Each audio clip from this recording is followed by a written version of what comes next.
목사로 살면서 가장 집중하는 일 가운데 하나가 교우들의, 나만 이야기할게요 이제. 교우들의 안색을 살피는 것입니다.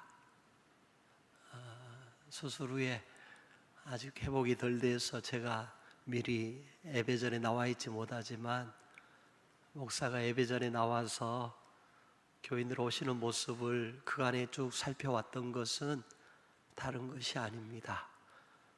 안색을 살피고 걸음걸이를 살피고 그분의 표정을 봅니다. 한 40여 년 목회를 하다 보니 이제 웬만큼 들어옵니다. 눈에 들어오는 게 있어요. 그리고 어느 정도 알게 됩니다. 저분이 지난 한 주간 어떤 삶을 살았을지, 얼마나 힘들었을지, 얼마나 고단했을지, 그거 보면 다 나옵니다. 목사가 무당 점쟁이처럼 그 알아맞히려고 그러는 거 아닙니다. 그러면서 한 주간 동안 목사가 해야 할 일을 찾습니다. 기도할 때마다 가장 어둡고 가장 힘들고 가장 아프고 가장 어려운 분은 실은 기도할 때 첫 번째 기도 제목으로 하나님 앞에 올려집니다. 그러게 살아왔습니다.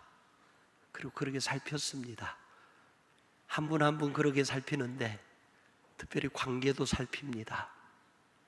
많은 분들과의 관계, 특별히 우리 사창교회 교회 공동체에서 생활하시는 모습들을 쭉 보고, 그러면서 또 목사가 확인하는 것들이 있습니다. 사단마귀는 얼마나 영악한지 모릅니다. 올 한 해 우리가 어떤 주제를 가지고 신앙생활하고 있습니까? 용서, 사랑이 시작입니다 라고 하는 말씀 붙들고 신앙생활하고 있습니다. 새해가 열리고 우리는 여러 주에 걸쳐서 용서, 사랑이 시작입니다 제하의 말씀을 계속 들었습니다. 그리고 중간중간 하나님은 우리에게 말씀해 주셔서 어떻게 용서해야 되는지, 어떻게 사랑해야 되는지 우리에게 늘 일깨워 주셨습니다. 늘 자주 들어서 귀가 불편할 만큼 우리는 그러게 들어왔습니다. 아이고, 저 목사 오늘 또 그 이야기 하는 거야? 라고 하는 그런 말이 들려올 정도로 우리는 그 말씀들을 들어왔습니다.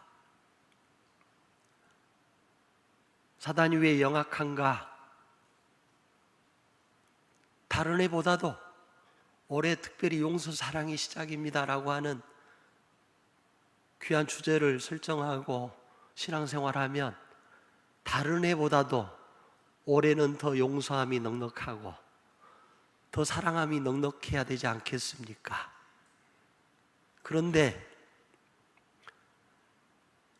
그 얼굴들을 살피고 관계들을 살펴보면 다른 해보다도 오히려 더 용서에서 거리가 멀고 다른 해보다도 더 사랑 대신에 미워하고 불편해하고, 그래서 저기서 오시면 이렇게 피하고, 우리가 가족이라 그러고 예수 안에서 한 형제요 자매라 그러는데 자꾸 그런 모습을 본단 말입니다. 목사가 그런 모습을 보면 참 마음이 슬퍼집니다. 그래서 우리가 절반 살고 절반 이후의 삶을 또 지금 살고 있는데 오늘 이 말씀을 다시 붙드는 것입니다.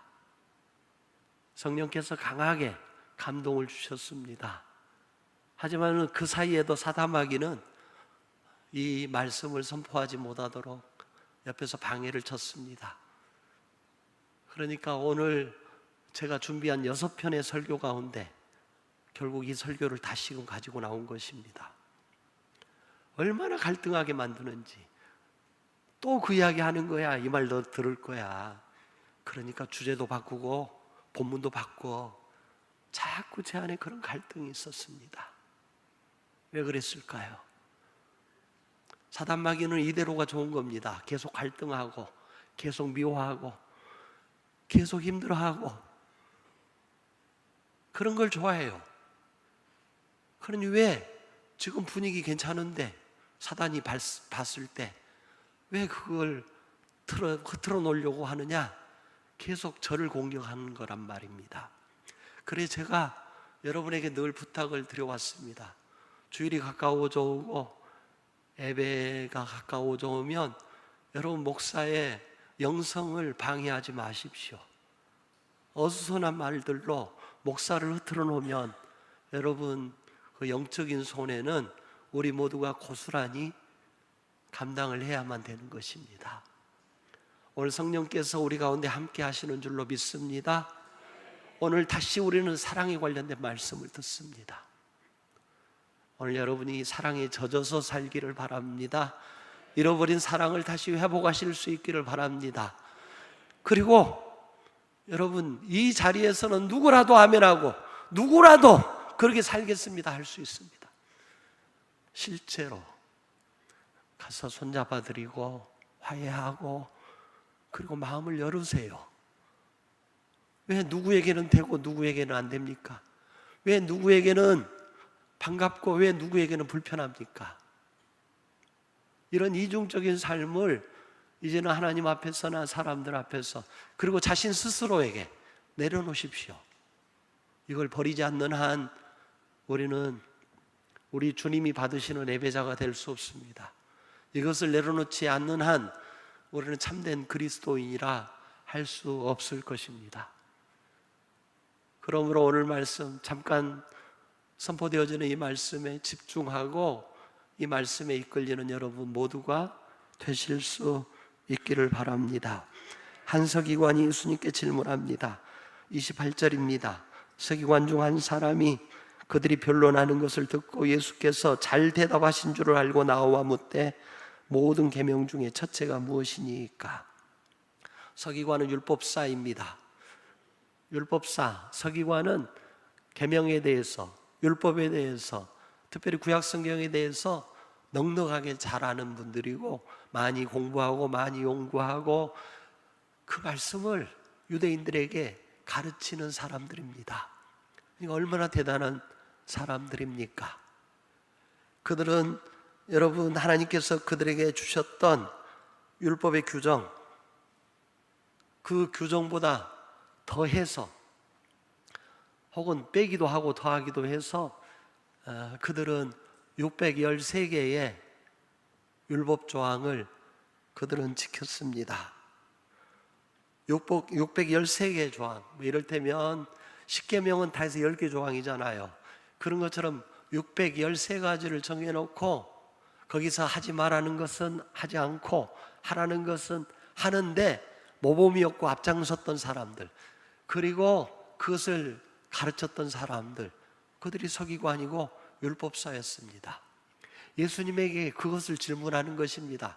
이 613가지 계명 중에 가장 첫째 되는 계명이 무엇입니까? 라고 물었습니다. 실은 이 질문은 그냥 하는 질문이 아닙니다. 이것은 예수님을 시험하는 질문입니다. 마태복음에 이 본문과 똑같은 평행 구절이 나오는데 거기에는 율법사로 소개가 됩니다. 똑같은 사람입니다. 예수님을 시험해서 물었다라고 마태복음 22장 35절에서 우리에게 일러주고 있습니다. 여러 사람이 묻고 대답하고 예수님을 공격을 합니다. 자꾸 엉뚱한 것을 가지고 물어서 예수님을 힘들게 하려고 합니다. 그런데 이 사람도 그 대열에 끼어든 것입니다. 예수님을 시험하기 위해서.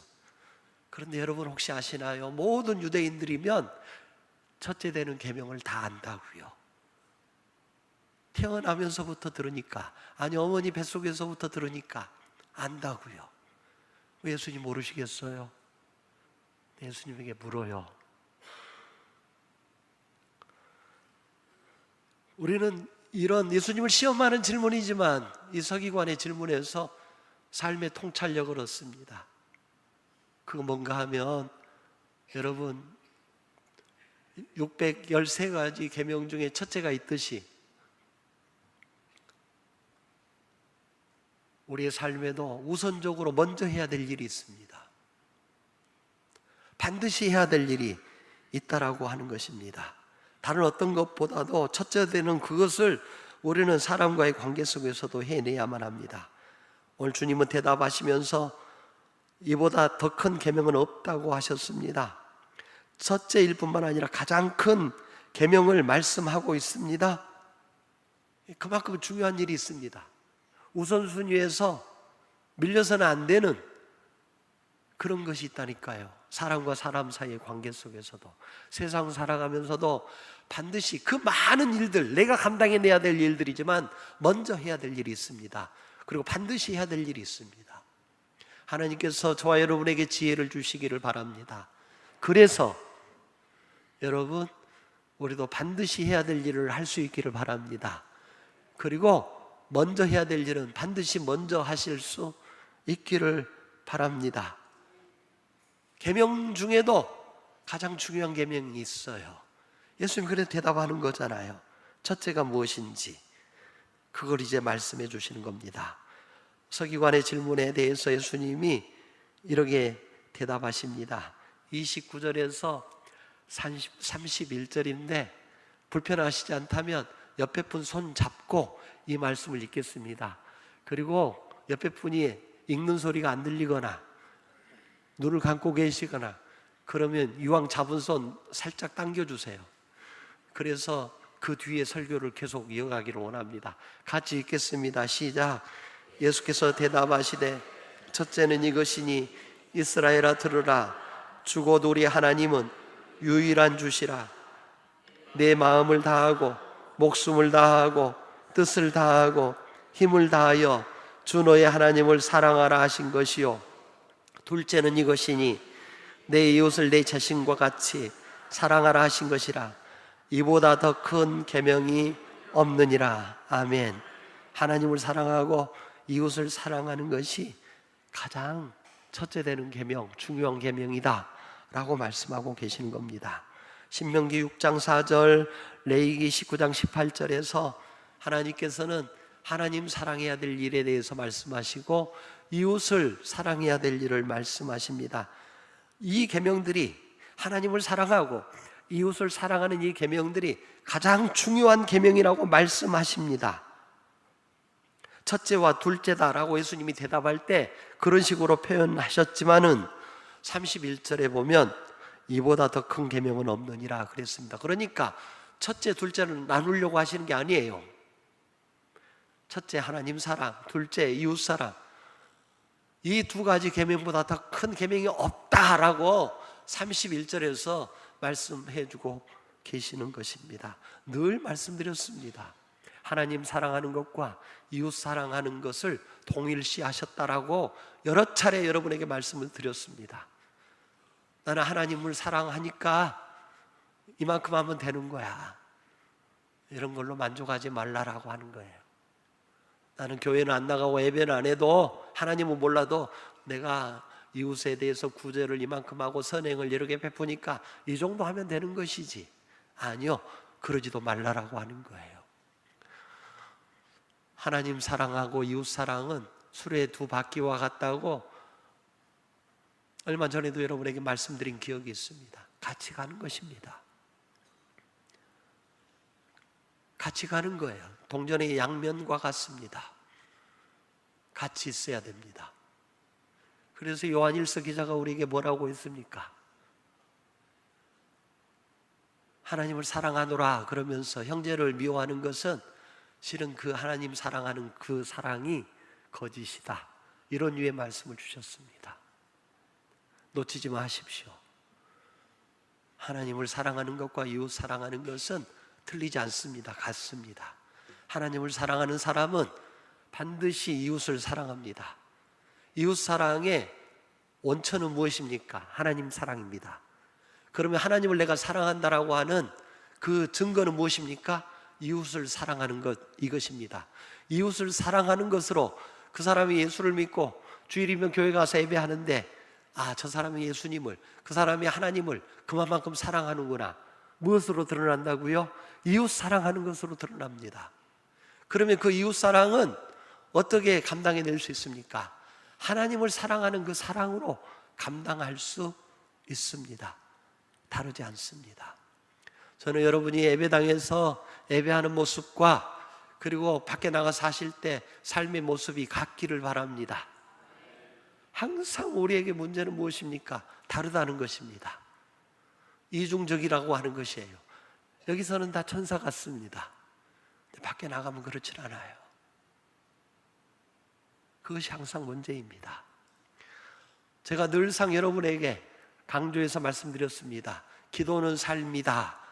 따라서까지 하게 하고 그렇게 말씀드렸습니다. 기도가 왜 삶입니까?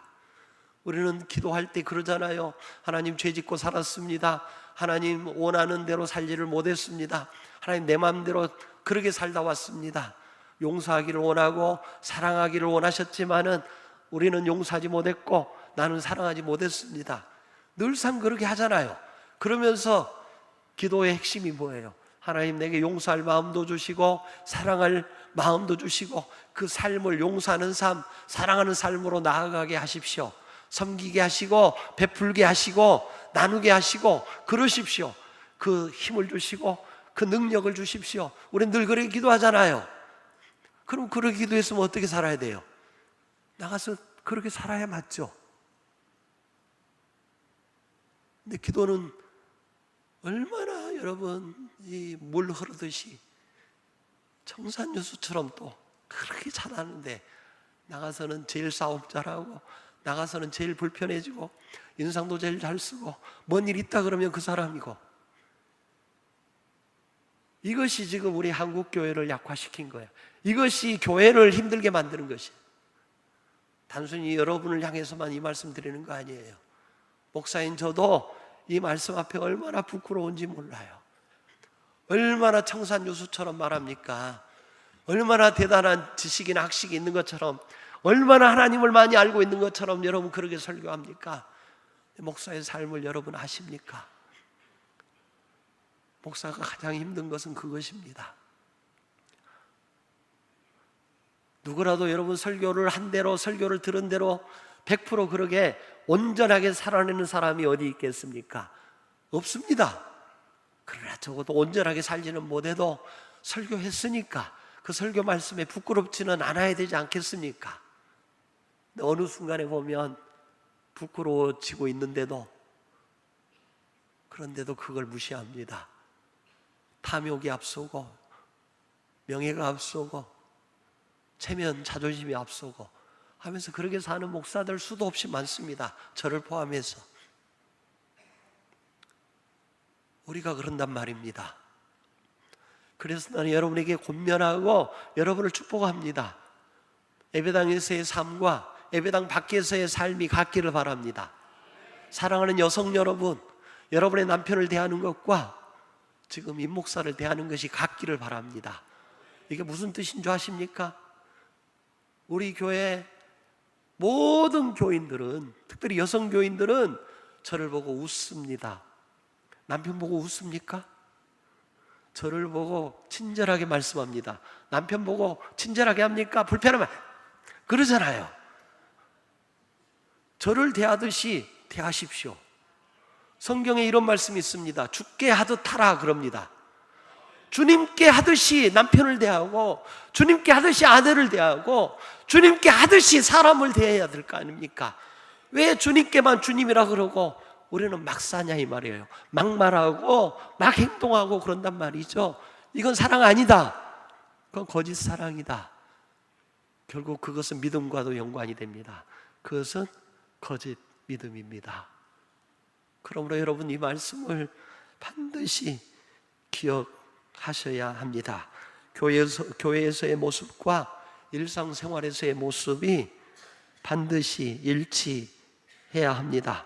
예배하는 모습과 직장생활, 사람과의 관계가 일치해야 되는 것입니다.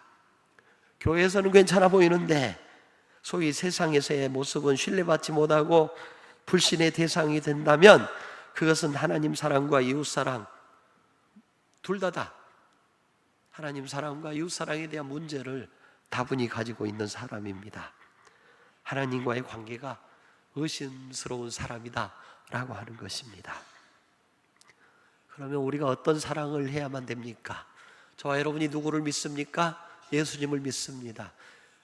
우리의 선생님은 예수님입니다. 우리의 사표시죠. 우리의 모범이십니다. 우리는 예수님을 믿으니까 예수님의 제자로서 예수님을 쫓아가는 사람들이기 때문에 내 몫의 십자가를 짊어지고 주님을 따르는 사람들이기 때문에 주님이 우리에게 보여주신 사랑을 배워서 하는 것입니다. 그분은 가난한 이들의 친구였습니다. 약자들의 친구였습니다. 그분은 병든 사람의 친구였습니다.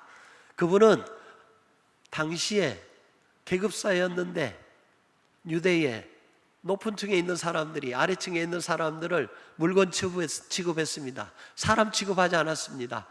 그런데 예수님은 오셔서 어떻게 했습니까? 그 사람들과 함께 드셨고 함께 걸으셨고 함께 쉬셨습니다. 함께 사역하셨습니다. 그리고 친구라고 말씀해 주셨습니다. 예수님은 그들을 사람으로 대우하셨습니다. 관계가 어렵습니까? 그렇다면 이거 하나라도 하십시오. 그 사람을 사람으로 대우하십시오. 아멘 안 하시네요. 언제는 내가 그 사람을 사람 취급 안 했는가? 아니요.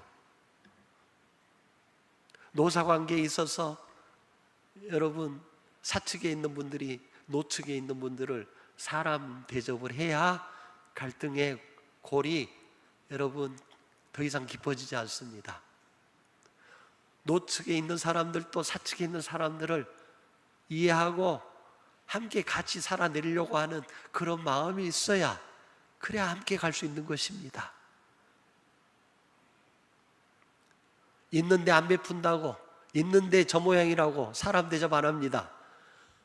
그럼 이 사람은 별것도 없고 쥔 것도 없는 사람들이 별것도 아닌 것들이 막 이런 식으로 하면서 사람 대우하지 않습니다. 항상 우리 사회의 문제는 그런 것들입니다. 사람을 사람으로 대접하십시오. 사람을 사람으로 인정하십시오. 사람을 사람으로 섬겨내라 이 말입니다. 예수님은 그런 사랑을 우리에게 보여주셨습니다. 친구라 하셨습니다. 예수님이 이런 말씀을 하신 적이 있습니다. 사람이 친구를 위하여 자기 목숨을 버리면 이에서 더 큰 사랑이 없나니 이렇게 말씀하셨습니다.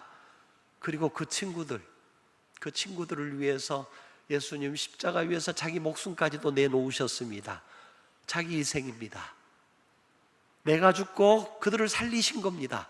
내가 죽고 그 친구들을 살리신 겁니다. 그 친구를 확대해 보면 온 인류입니다.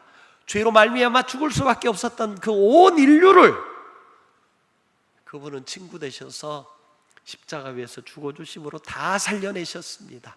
내가 희생하고 그를 살리는 것, 이것이 예수님이 우리에게 보여주신 사랑입니다. 사랑 그러게 하라고 말씀합니다. 내가 손해 좀 보더라도, 내가 좀 서운해도, 내가 좀 불편해도, 내가 때로는 그 일 때문에 어려운 일을 겪어도 그를 여전히 사람으로 대우해주고 인정해주고 친구로 여겨주고 그를 넉넉히 사랑하라라고 하는 것입니다. 우리는 항상 조건적인 사랑을 합니다. 그가 나에게 왔으니까 나도 가고, 그가 나에게 축의금은 얼마 했으니까 나도 하고, 그가 언제 나에게 이렇게 했으니까 나도 갚는다 하고 그렇게 하고, 이거 사랑 아닙니다. 하지만 그것도 안 하는 것도 문제지만 사랑은 그가 오지 않았어도 가는 것입니다.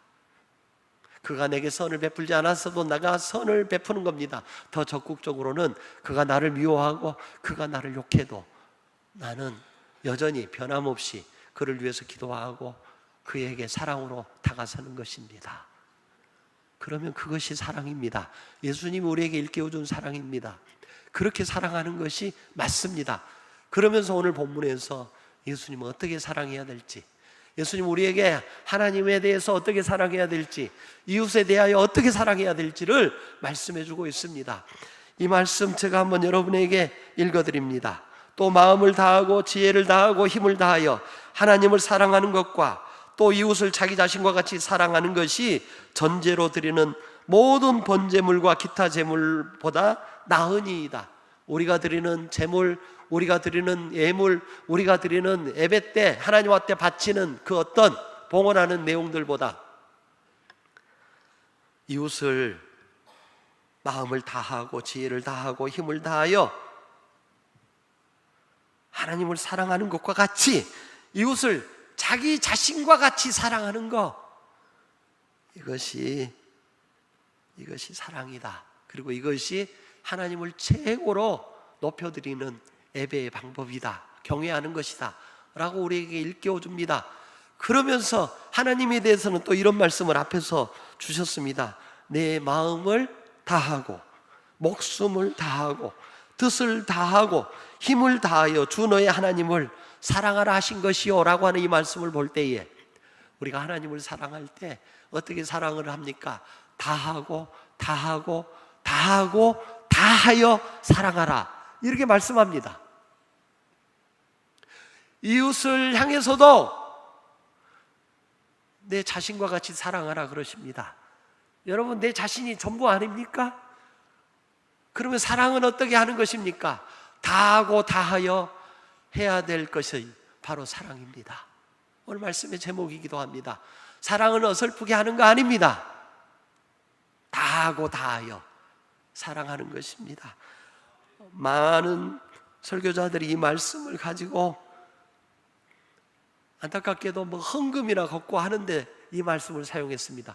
목숨 다해라, 뭐 다해라, 뭐 다해라 했는데 겨우 이것입니까? 그거 하나님 사랑하는 거 아닙니다. 이렇게 설교하는 분들도 많았습니다. 잘못됐습니다. 이게 뭔 뜻입니까? 모든 것을 다하라는 것입니다. 하나님 사랑을 다하고 다하고 다하고 다하여 사랑했으면 우리 이웃에 대한 사랑도 그렇게 하라는 것입니다. 사랑은 어설프게 하는 거 아닙니다. 다 하는 것입니다. 균형 잡힌 사랑, 하나님 사랑과 이웃 사랑, 균형 잡힌 이 사랑을 하나님께나 이웃에게 다 해서 사랑하라고 하는 것입니다. 뭘 다 해야 될까요? 그것을 일일이 다 언급하자면 끝이 없을 것입니다. 그러나 무슨 의미인지 여러분이 다 아실 것입니다. 다 하고 이 말의 의미가 무엇인지 한번 살펴보겠습니다. 우리들이 여러분 하나님의 사랑을 받았습니다. 근데 그 사랑이 어떤 사랑인지 아십니까? 다 하신 사랑입니다. 뭘 다 하셨습니까? 예수님은 하나님의 독생자입니다. 하나밖에 없는 아들입니다. 아들을 우리에게 내어주셨습니다. 다 주신 것입니다.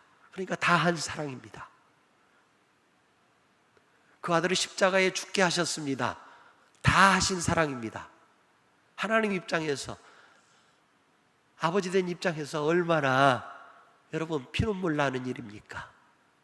하나님이시지만 내 하나밖에 없는 아들을 희생시키는 건데요. 다 하신 사랑입니다. 뿐만 아닙니다. 예수님 입장에서도 보면 그렇습니다.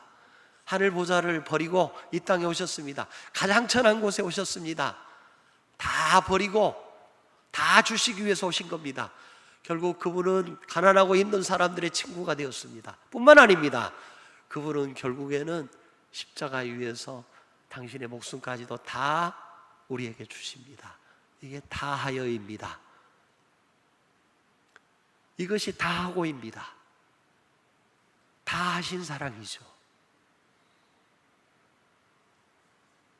이 말씀을 조금 더 쉽게 풀어드리고 싶습니다.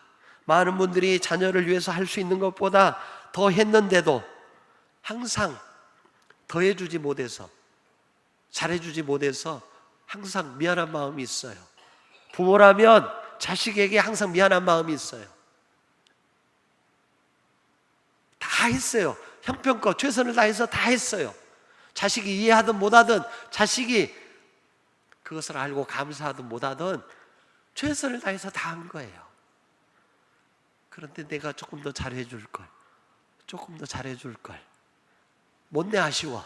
최선을 다했고 다 했어요. 내 아쉬워. 그것이 부모가 자식에게 다 해주는 사랑이에요. 여러분이 지금 그런 사랑을 하고 지금 여기에 계시는 거예요. 여전히 지금 그런 사랑을 하고 계시는 분이 있을 거예요. 이만큼 됐어요. 잘 된 거예요. 근데 부모의 생각은 그러죠. 내가 조금만 더 뒷받침해주고 했으면 이렇게 됐을 건데 미안하다 하는 이 마음이 다하여예요. 이 마음이 혹시 기준보다 못했어요. 그러면 마음에 너무 걸려서 그것 때문에 애통해하고 그것 때문에 아파하고 평생을 살면서 눈을 감으시면서까지 미안한 마음을 자식에게 가지고 사는 거 다 하셔놓고, 그것이 다하여입니다. 무슨 말이 더 필요하겠습니까? 사랑은 그렇게 하는 것입니다. 어설프게 하는 거 아니에요. 어디 가서 병문안비나 좀 하나 주고 그러고 내가 사랑했다라고 말하지 마십시오. 어디 구제할 때 봉투를 하나 챙겨주고 내가 다 했는 것으로 그렇게 하지 마십시오. 그걸로 자기 위로를 삼지 마십시오. 그것으로 말씀에 순종했다는 둥 이런저런 이유를 대지 마십시오. 내가 할 수 있는 대로 다 하는 것입니다. 그렇게 사랑하는 것이죠. 그것이 다하고 다하여 하는 사랑입니다. 우리는 반드시 그 일을 해내야 됩니다. 이 사랑이 여러분, 그러니까 이 사랑이 늘 감당해낼 때 바쁜 것이죠. 틈이 없는 것이에요. 멈출 수도 없는 것이죠. 이 사랑하기에도 바쁘고 사랑하는 것을 멈출 수 없는데 사단마귀는 어느 틈에 들어와 가지고 미워하게 만들고 갈등하게 만들고 그것 때문에 시험 들게 만들고 그런단 말입니다. 왜 그래요? 올인해서 다 하면 사단마귀가 틈탈 수 없어요. 사단마귀는 우는 사자와 같이 삼킬 자를 찾아요. 어떤 사람을 삼킬까요? 그 허점이 보이는 사람을 삼키는 거예요. 그러니까 힘들어지는 거예요. 다시 이 말씀을 우리에게 주셨습니다. 말씀 마치면서 여러분에게 당부드립니다. 사랑하는 교회 여러분, 하나님은 우리를 향해서 그 다한 사랑을 주셨습니다. 예수님은 십자가에서 우리에게 다한 사랑을 주셨습니다. 오늘 예수님은 그 서기관 시험하려고 부르는 그 사람에게 그냥 대답해 주십니다. 화내지 않습니다. 내가 네 속을 다 봤어. 너 왜 그래? 화를 내지 않습니다. 늘 해왔듯이 자연스럽게 대답을 해 주십니다. 첫째 되는 이 계명, 가장 큰 이 계명 속에 613개 모든 계명의 내용이 다 들어와 있습니다. 진짜 사랑을 다하는데 부모 공경을 허투루 하겠습니까? 살인하겠습니까? 남의 것을 도둑질하여 취하겠습니까? 욕심을 내겠습니까? 아니요. 사랑하면, 하나님 사랑하면 이웃 사랑할 수 있고 하나님 사랑과 이웃 사랑이 균형이 맞아져서 잘 감당해내면 우리는 다른 계명도 다 잘 지켜낼 수 있습니다. 사랑을 하십시오. 사랑을 할 때 위선적으로 하지 마십시오. 사랑을 할 때 하나님 앞에서 다 하여서 그렇게 사랑을 해보십시오. 그러면 여러분 우리의 삶은 천국을 누리게 될 것입니다. 오늘 서기관이 시험하려고 질문했다가 서기관이 뭐라 그럽니까? 예수님 말씀 듣고 깨닫는 바가 있어서 그는 예수님 말씀 얼른 이해하고 오늘 본문에서 어떤 번제물보다, 어떤 전체로 드리는 제물보다 그 사랑이 최고입니다. 이런 류의 대답을 하니까 예수님이 뭐라 그랬습니까? 네가 하늘나라에서 멀지 않도다. 오늘 말씀 뒷부분에서 그렇게 말씀합니다. 여러분, 사랑해야 하늘나라와 가까워집니다. 사랑을 해야 천국을 맛볼 수가 있습니다. 이 사랑을 해야 결국 하나님 나라의 백성이라고, 구원받은 사람이라고 할 수 있습니다.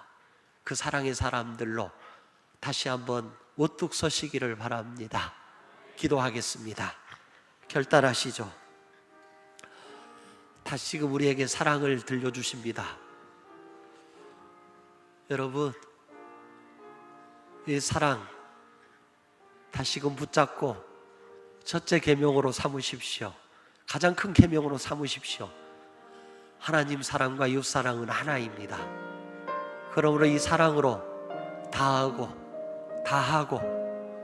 다하여 그 사랑을 실천해 내시는 삶으로 남은 여생 살아내십시오. 반드시 하늘나라가 훨씬 더 가까워졌다라고 하는 것을 느끼고 알게 될 것입니다. 저는 여러분이, 그리고 제가 하늘나라에서 영원토록 살아내기를 원하는데, 하나님 나라에서 그처럼 살아내기를 원하는데, 그 일을 위하여 다하고 다한 사랑으로 하나님 앞에 화답하실 수 있기를 바랍니다.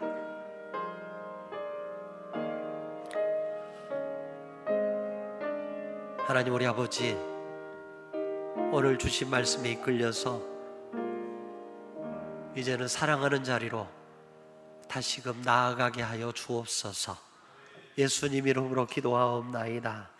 아멘. 찬송을 하겠습니다. 299장입니다. 1절과 4절 찬송하겠습니다.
하나님께서 우리에게 다 주셨습니다. 우리에게 필요한 것들로 주셨습니다. 우리는 그것으로 인해서 삽니다. 이제는 그것 때문에 우리는 이 땅을 주께서 주신 생명으로 누리고, 그리고 주께서 우리에게 맡겨주신 그 아름다운 그 삶을 살아냅니다. 하나님 우리 아버지, 그 은혜에 감사하여 이 시간 성멸하고 봉헌하는 시간을 갖습니다. 하나님께 이처럼 온 정성을 다해서 드려나아가는 것처럼 이제 우리도 계속적인 하나님의 은혜를 힘입어서 이웃을 향해서 그처럼 나아가게 하여 주시기를 원합니다. 나아갈 때 사랑으로 나아가기를 원합니다. 우리 교회가 그러기를 바라고, 우리 교회에 속해 있는 모든 사역자와 교우들이 그러기를 바라고, 우리 한국교회가 그러기를 원합니다. 그래서 하나님 사랑과 이웃 사랑이 균형 잡혀서 실추된 교회의 이름을 다시 한번 드높이게 하시고, 그래서 하나님의 영광을 드러내게 하여 주시기를 원합니다.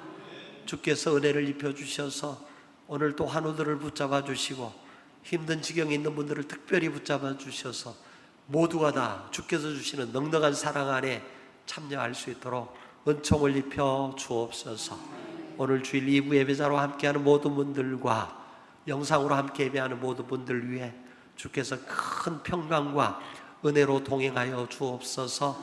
예수님 이름으로 봉헌하고 감사드리고 축복하며 기도하옵나이다. 아멘.